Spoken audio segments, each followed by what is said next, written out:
Hi, I'm Gillian Anderson, and today we're going to be watching some scenes throughout my career. You set us up. You're in on this with Lucas Henry. Is anything to do whatsoever with my life. For 9 years, Gillian Anderson played one of television's most iconic characters. I'm afraid. I'm afraid to believe. FBI Special Agent Dana Scully, the skeptical scientist who chased aliens and unexplained phenomena every week.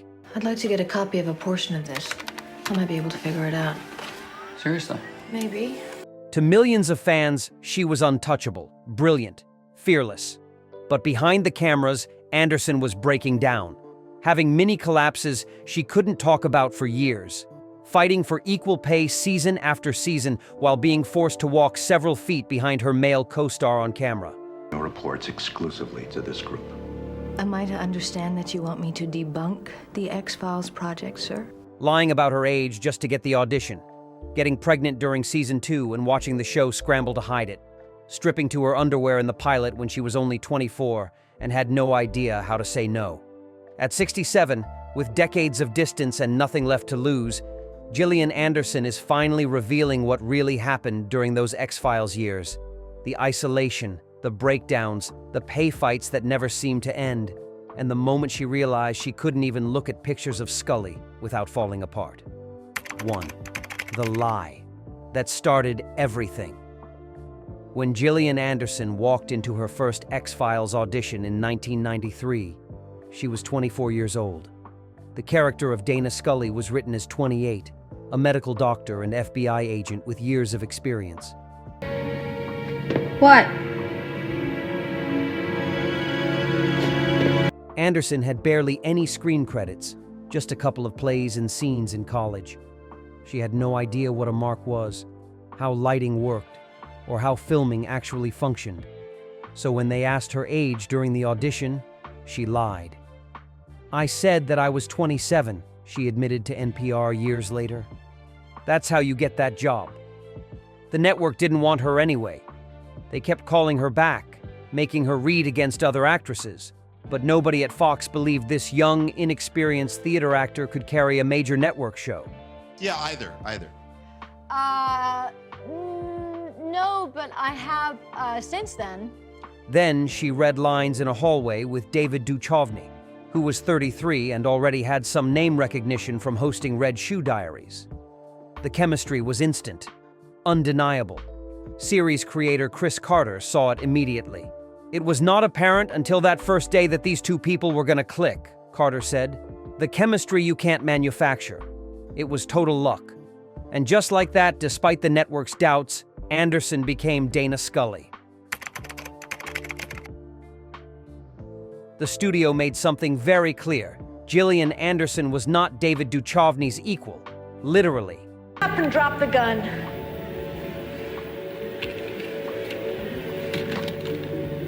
Fox executives required Anderson to stand several feet behind Duchovny on camera, never side by side, never on equal footing. They wanted visual proof that Scully was the sidekick, not a partner.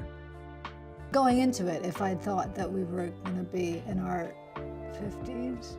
"I can only imagine that at the beginning, they wanted me to be the sidekick," Anderson told the Daily Beast years later.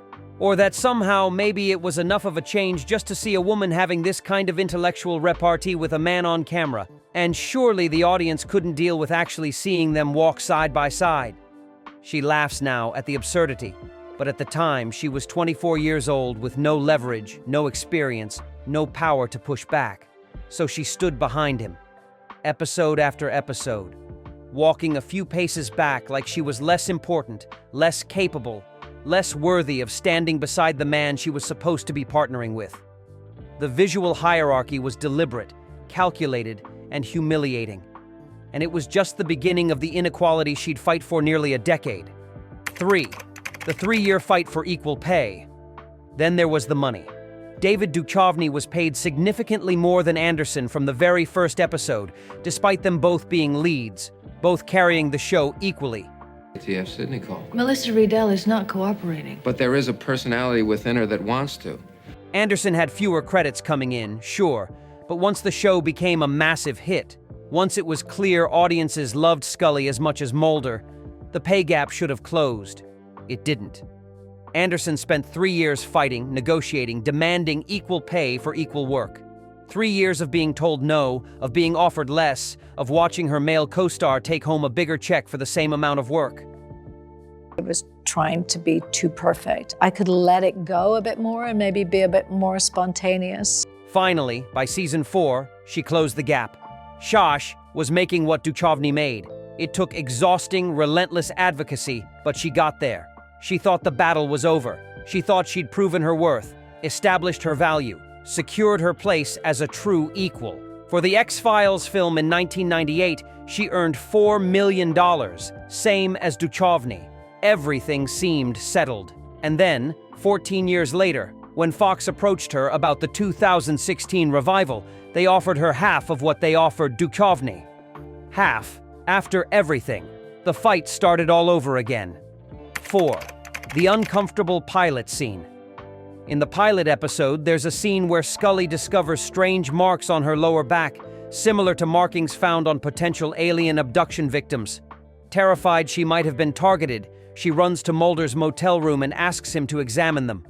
The scene required Anderson to strip down to her underwear, exposing her back to Duchovny and the cameras. She was 24 years old, brand new to the industry, with no idea she could question the choice. "The bites could have been on my shoulder or something," she said later in the X-Files Declassified, essentially questioning why the scene required her to be in her underwear at all. This was 1993, before intimacy coordinators existed, before conversations about actor comfort on set were standard practice.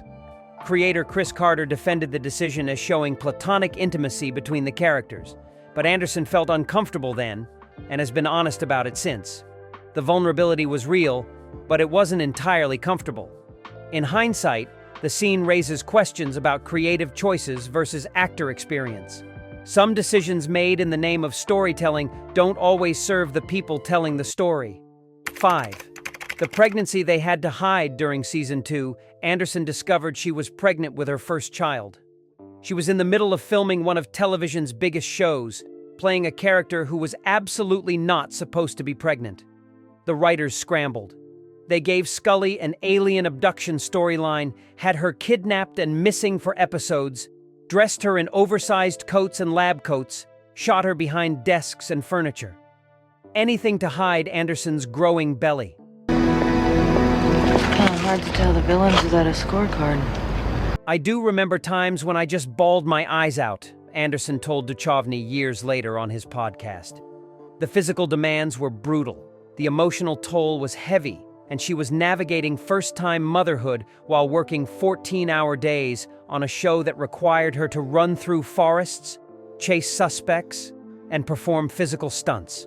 The pregnancy changed everything about how they filmed her, but it also changed Anderson. She was no longer just a young actress grateful for the opportunity. 6. The mini breakdowns nobody saw.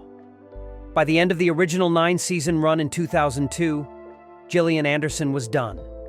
Not just tired. Done. "I had a good couple of mini breakdowns during that," she revealed during a Hollywood Reporter roundtable years later. "And at the end, could not talk about it, could not see it, could not see pictures, could not." Care of it and raise it. What are you saying? You know what I'm saying. Your son. When the show wrapped, she fled. She needed to immerse immediately in theater in another country to get as far away from Dana Scully as possible. She couldn't look at photos from the show, couldn't discuss it in interviews, couldn't watch episodes. The character had consumed her so completely for 9 years that she had to separate herself entirely just to remember who Gillian Anderson was underneath. "I needed to immerse myself immediately in a theater in another country," she explained. "And then after a while, I was able to embrace it again. But when I started to embrace it, it was almost like I separated myself so much that I was looking at the image as if it was another person." 7. The relationship with Duchovny that felt like marriage. And then there was David Duchovny. The chemistry that made the show magical also created tension that lasted years. Melange. What's his name? Melina? Melange. Maloney? Our presence here on a routine hospital. Anderson and Duchovny didn't speak to each other for long periods during filming. The relationship was complicated, intense, sometimes strained to the breaking point. Anderson compared it publicly to a marriage. All the ups and downs, the intimacy and distance, the love and frustration existing simultaneously. Creator Chris Carter even suggested at one point that they enter couples therapy to deal with the tension. They never did. But the suggestion alone shows how volatile things got behind the scenes. Despite their issues, they remained professional. The work never suffered. Episode after episode, they delivered performances that felt genuine, connected, electric. Decades later, they've reconciled and become genuine friends, even posting selfies together in 2021 that delighted fans worldwide. But during those 9 years of filming, the relationship was exhausting. 8. The 2016 revival and the same old fight. When Fox approached Anderson about the 2016 revival, she thought things would be different. Agent Einstein, is that the facts, as I understand them, cannot be discounted out of hand. She'd spent years building a successful career beyond Scully, winning awards for The Fall and A Streetcar Named Desire, proving her range and talent beyond any doubt. Surely, after everything she'd fought for in the 90s, after finally achieving pay parity, they wouldn't insult her again. But they did. We were going back to do another season, and Fox came to me to offer, I don't know, a tenth of what my co-star was being offered, Anderson said. She was furious. That was the point where I was like, fuck this. I'm actually going to talk about this publicly. The studio eventually came back with a better offer. Half of what Duchovny was making. Half. For playing a co-lead on a show that wouldn't exist without both of them. It was shocking to me, given all the work that I had done in the past to get us to be paid fairly. I worked really hard toward that and finally got somewhere with it. And then it happened again. This time, Anderson refused to back down. She fought publicly, and she won. 9. Why she finally walked away for good. Anderson returned for seasons 10 and 11 of the revival. But by the end of season 11 in 2018, she was done. Truly, finally done. Civilization is in its final stages. In a conversation with Duchovny on his podcast, she explained why she couldn't come back. The end was problematic, Anderson said. It was more like Scully's trajectory was no longer one of strength and agency. It felt like it was beholden to an old idea of what a woman is.